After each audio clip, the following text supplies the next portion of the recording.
Hi friends, welcome to my channel. இன்றைக்கி நம்ம channel என்ன வீடியோ பார்க்க போகிறோம்னா, ஹெல்த்தியான ராகி அடை ரெடி பண்ணுறது பார்க்கலாமா? வாங்க வீடியோக்குள்ளே போகலாம். அதுக்கு முன்னாடி நம்ம சேனல் சப்ஸ்கிரைப் பண்ணிக்கோங்க. வாங்க வீடியோக்குள்ளே போகலாம். அதுக்கு ஒரு பவுல் எடுத்துக்கலாம். அதை நான் மெஷர் பண்ணி 1.5 கப் அளவுக்கு நான் ராகி மாவு எடுத்திருக்கேன். உங்களுக்கு எவ்வளோ வேணும் சேர்த்துக்கோங்க.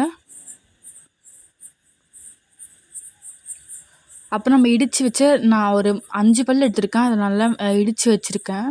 அதை நம்ம சேர்த்துக்கலாம்.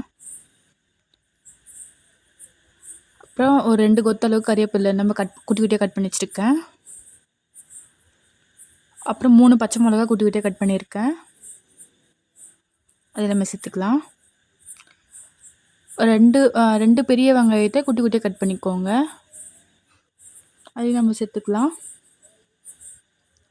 இல்லை நம்ம கேரட்டெல்லாம் கூட நம்ம சேர்த்துக்கலாம். நான் கேரட்டெல்லாம் போடலை.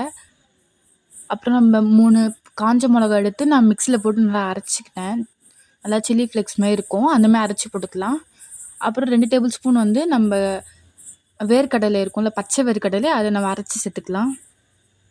அப்புறம் முருங்கைக்கீரை, நான் ஒரு கைப்பிடி அளவுக்கு முருங்கைக்கீரை எடுத்து நல்லா வாஷ் பண்ணிவிட்டு நம்ம சேர்த்துக்கலாம்.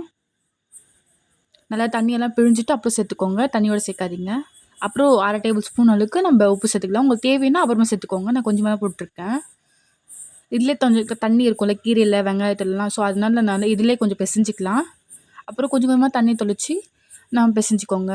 நிறைய தண்ணி ஊற்றாதீங்க, தண்ணியுமே ஆகிடும். கொஞ்சம் அடை எப்படி தட்ட முடியுமோ அந்த அளவுக்கு நீங்கள் தண்ணி கொஞ்சமாக தெளித்து கொஞ்சம் கொஞ்சமாக ஊற்றி பிசைஞ்சிக்கோங்க.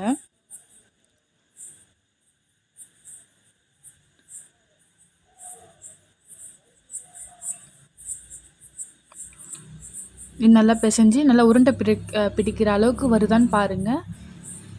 இப்போ நம்ம டேஸ்ட்லாம் பார்த்துக்கலாம். லைட்டாக உப்பு இருக்கா என்ன அப்படின்னு சொல்லிட்டு டேஸ்ட் பார்த்துட்டு நம்ம உருண்டை பிடிக்கிற அளவுக்கு வருதான்னு பார்த்துக்கோங்க.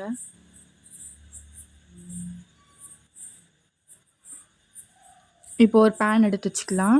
இது நல்லா ஹீட் ஆனதும் லைட்டாக ஆயில் சேர்த்துக்கோங்க. இது வாழை இலை இருந்தால் அதில் கொஞ்சம் எண்ணெய் தடவிட்டு நம்ம தட்டினா கூட நல்லா வரும். நான் அப்படியே தட்டிட்டேன். கொஞ்சமாக எண்ணெய் சேர்த்துக்கோங்க. ஒட்டுற மாதிரி இருந்தால் கொஞ்சம் தண்ணி தொட்டுட்டு அப்புறம் நல்லா தட்டி விடுங்க. நல்லா மெலிசாக தட்டி விடுங்க. ஏன்னா நம்ம எல்லாமே கீரை வெங்காயம்லாம் பச்சையாக சேர்த்துருக்கோம்ல, நல்லா வேகணும். அதேமாதிரி ராகி மாவுமே நல்லா வெந்து வரணும்.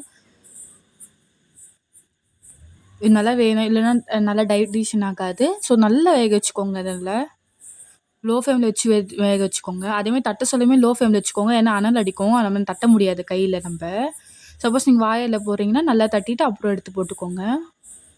இது நல்லா வெந்ததும் நம்ம பிளேட்டில் போட்டுக்கலாம். அவ்வளோ ஈஸியான ராகி அடை ரெடி. நீங்களும் செஞ்சு பாருங்கள் எப்படி இருக்குன்னு. மறக்காமல் கீழே கமெண்ட் பண்ணுங்கள்.